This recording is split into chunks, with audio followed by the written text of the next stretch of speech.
आज हम लोग आवर्त सारणी के महत्वपूर्ण क्वेश्चन को देखेंगे। तो देखते हैं सबसे पहले कि तत्वों के वर्गीकरण के प्रारंभिक प्रयास। तत्व जो था आवर्त सारणी के आवर्त सारणी से पहले जो तत्व था उसको वर्गीकरण के प्रारंभिक प्रयास में लौहबाजे वैज्ञानिक थे, जो कि 12वीं शताब्दी में बताए थे कि इसमें धातु और अधातु है। तो पूछेगा कि धातु और अधातु के बारे में किसने बताया था सर्वप्रथम? तो लौहबाजे ने 12वीं शताब्दी में। इसके बाद आपका डोबरेनर आए 1817 ईस्वी में। कितने? 1817 ईस्वी में डोबरेनर आए। तो उसने एक तिर्यक नियम का प्रतिपादन किया। तो एक क्वेश्चन पूछता है कि तिर्यक नियम का प्रतिपादन किसने किया? तो डोबरेनर ने किया, 1817 ईस्वी में किया। और जिस समय डोबरेनर आपका तिर्यक नियम का प्रतिपादन किया था उस समय कुल टोटल तत्वों की संख्या 53 थी। और इसके जो सबसे पहले जो तत्व खोज किए थे वो प्लेटिनम उत्प्रेरक था। क्या था? प्लेटिनम उत्प्रेरक था, जो कि डोबरेनर के द्वारा खोजा गया पहला तत्व था। तो डोबरेनर ने 3 तत्वों को बढ़ते हुए परमाणु भार के आधार पर सजा दिया और बताया कि फर्स्ट और लास्ट का जो आपका औसत होगा वो 20 के बराबर होगा। तो डोबरेनर ने 3 तत्वों को क्या किया कि बढ़ते हुए परमाणु भार के आधार पर सजाया। उसके बाद डोबरेनर के बाद आपका न्यूलैंड्स आए। तो न्यूलैंड्स आए 1865 ईस्वी में। वो अष्टक नियम का प्रतिपादन किया। न्यूलैंड्स ने अष्टक नियम का प्रतिपादन 1865 ईस्वी में किए। उस समय वो क्या बताएं कि कुल तत्व 56 था और न्यूलैंड्स के अनुसार सभी तत्व उसके परमाणु द्रव्यमान के आधार पर सजाएं, परमाणु द्रव्यमान के आधार पर सजाएं। और न्यूलैंड्स के समय जो 56वां तत्व था वो थोरियम था। तो न्यूलैंड्स ने अष्टक नियम का जो प्रतिपादन किया था वो केवल कैल्शियम तक ही काम किया। कहाँ तक? कैल्शियम तक काम किया। तो न्यूलैंड्स का अष्टक नियम हल्के तत्वों के लिए लागू हुआ, भारी तत्वों के लिए नहीं हुआ। तो मेडलिफ की आवर्त सारणी के बारे में, जो मेडलिफ था, मेडलिफ कब आया? तो मेडलिफ आवर्त सारणी को आवर्त के बारे में ही बताया था, 1869 ईस्वी में बताया था। उस समय 63 कुल तत्व थे, लेकिन 1872 ईस्वी में इसका जो आवर्त सारणी था वो जर्मन पत्रिका में छपा। उसी समय से आवर्त सारणी का जनक माना गया मेडलिफ को। तो यहाँ से क्वेश्चन क्या पूछेगा कि आवर्त सारणी का जनक किसको कहेंगे? मेडलिफ को कहेंगे। मेडलिफ की आवर्त सारणी जर्मन पत्रिका में कब छपी थी? तो 1872 ईस्वी में छपी थी। फिर है मेडलिफ की आवर्त सारणी के बारे में बताया कब थी? 1869 में। उस समय कुल तत्वों की संख्या 69 थी। फिर पूछा कि अष्टक नियम का प्रतिपादन किसने किया था? तो अष्टक नियम जो था, अष्टक नियम के बारे में आपका न्यूलैंड्स के द्वारा बताया गया था। फिर पूछेगा कि तिर्यक नियम का प्रतिपादन किसने किया? तो तिर्यक नियम का प्रतिपादन डोबरेनर के द्वारा किया गया था। और डोबरेनर के समय कुल तत्व कितने थे? 53 थे। वही न्यूलैंड्स के समय कुल टोटल कितने तत्व थे? 56 तत्व थे। तो न्यूलैंड्स जो बताए थे उससे केवल हल्के तत्व के बारे में पता चला, भारी तत्वों के लिए उनका नियम सही नहीं था, क्योंकि वो अष्टक नियम को प्रतिपादन किए थे।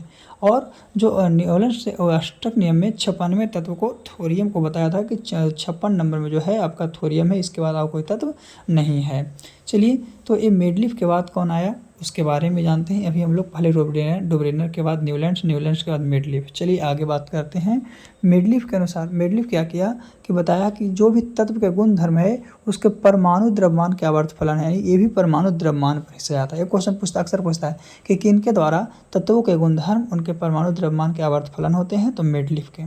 फिर है कि मेडलिफ जो था वही सबसे पहले आपको आवर्त और वर्ग के बारे में बताया। सबसे पहले आवर्त और वर्ग के बारे में मेडलिफ ने बताया था। फिर है आधुनिक आवर्त सारणी का जनक मोसले को। इसके बाद मेडलिफ के बाद क्या है? मोसले। तो मोसले जो था आपका आधुनिक आवर्त सारणी के बारे में बताया। कौन? मोसले जो था आधुनिक आवर्त सारणी के बारे में बताया। तो यहाँ पे 2 क्वेश्चन हो गया।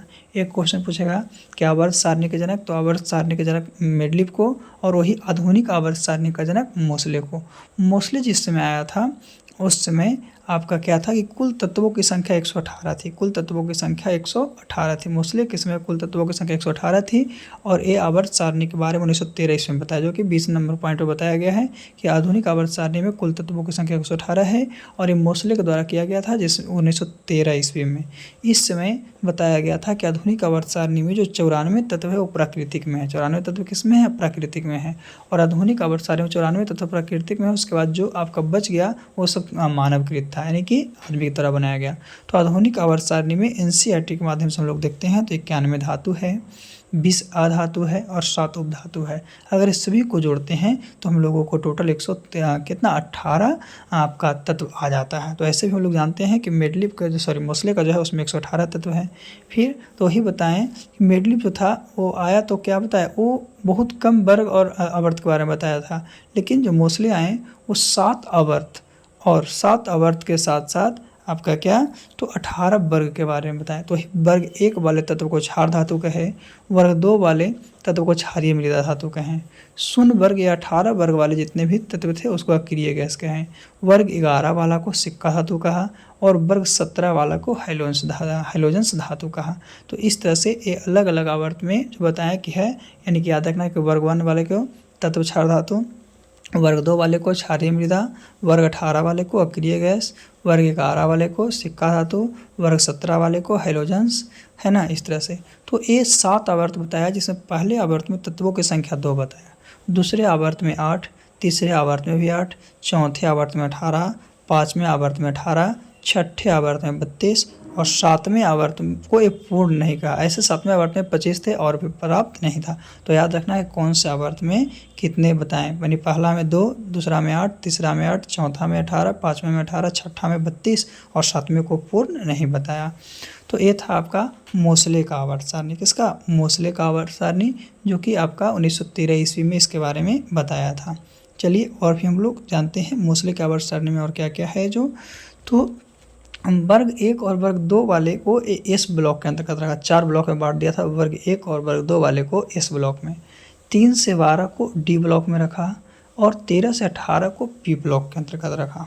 13 से 18 को पी ब्लॉक के, तो इस तरह से ये आपका रख दिया। फिर उपधातुओं के अंतर्गत उपधातु 7 बताया। उपधातु की संख्या कितना? 7, जिसके अंतर्गत बोरोन आ गया, सिलिकॉन आ गया, जर्मेनियम आ गया, आर्सेनिक आ गया, एंटीमनी आ गया, टेलुरियम आ गया, पोलिनियम आ गया। ये 7 जो है उपधातु है। अक्रिय गैस 6 बताएं, जिसमें helium, neon, argon, krypton, xenon और रेडॉन है। तो ये अक्सर क्वेश्चन पूछता है कि निम्न में कौन सा अक्रिय गैस, तो 6 को याद रखना है, या निम्न में से कौन सा उपधातु है। ऐसे धातु के लिए हम लोग जिसके लास्ट में एम रहता है, एम, उसी को हम लोग क्या कहते हैं? धातु कहते हैं। तो ये हम लोग ऐसे ट्रिक से याद करते हैं जिसमें हम लोग को करीब करीब पता चल जाता है। फिर है कि 7वें आवर्त में कुल तत्व 25 मौजूद थे, जो कि पूर्ण नहीं था, इसलिए यह अपूर्ण आवर्त कहलाया। आधुनिक आवर्त सारणी के अनुकूल तत्वों के परमाणु क्रम के परमाणु क्रम यानी परमाणु संख्या के आधार पर सजाया गया। और ये बताएं कि आधुनिक आवर्त सारणी में जो ऊर्ध्वाधर स्तंभ है वो वर्ग है और जो क्षैतिज पंक्ति है वो आवर्त है। तो ये भी बताएं आधुनिक आवर्त सारणी है उसमें सबसे ज़्यादा आपका विद्युत ऋणात्मक तत्व जो है आपका क्या है? फ्लोरीन है, और सबसे कम जो है आयोडीन है। फिर बात करते हैं कि कोई वर्ग विशेष में सभी तत्व के जितने बाहर वाले इलेक्ट्रॉन रहते हैं वो समान होते हैं, और कोई वर्ग में ऊपर से नीचे, कोई ऊपर से नीचे आता है तो परमाणु आकार बढ़ता जाता है, वही ऊपर से नीचे आता है धात्विक गुण भी बढ़ते हैं, और ऊपर से नीचे आने पर धातुओं की क्रियाशीलता बढ़ती है। तो इस तरह से और भी बातें बताएं, जो कि हम धातु और अधातु अगले टॉपिक में पूरा पढ़ाएंगे इसमें, कि धातु और अधातु पहचाना कैसे जाएगा। ऐसे इसमें उपधातु की संख्या बता दी है, कितना है, अक्रिय गैस की संख्या बता दी है। तो ये भी आपके एग्जाम के लिए बहुत ज़रूरी है। तो इसमें पूछेगा कैसे कि निम्न में से कौन सा अक्रिय गैस है, तो कौन कौन था? Helium, neon, argon, krypton, xenon, radon. तो इसमें से कोई एक रहेगा तो हो जाएगा। या एक क्वेश्चन अक्सर पूछता है कि आवर्त सारणी में सबसे ज़्यादा विद्युत ऋणात्मक तत्व कौन है, तो सबसे ज़्यादा फ्लोरीन है, और सबसे कम जो है वो आपको आयोडीन है। फिर ये पूछेगा कि किसी वर्ग विशेष में सभी तत्वों के बाह्य इलेक्ट्रॉन विन्यास क्या होते हैं, तो समान होते हैं, इक्वल होते हैं। अगर किसी वर्ग में ऊपर से नीचे आने पर परमाणु का आकार बढ़ता है, फिर ऊपर से नीचे आएंगे धात्विक गुण बढ़ेगा, और ऊपर से नीचे आएंगे तो क्रियाशीलता भी बढ़ती रहती है। तो इस तरह से आपका ये आवर्त सारणी का इम्पोर्टेंट था, जो कि बताया गया कब कितने हैं। आवर्तों की संख्या 7, वर्गों की संख्या 18। ऐसे जो मेडलिफ था, मेडलिफ के समय आवर्तों की संख्या तो 7 थी, लेकिन वर्गों की संख्या 8 थी।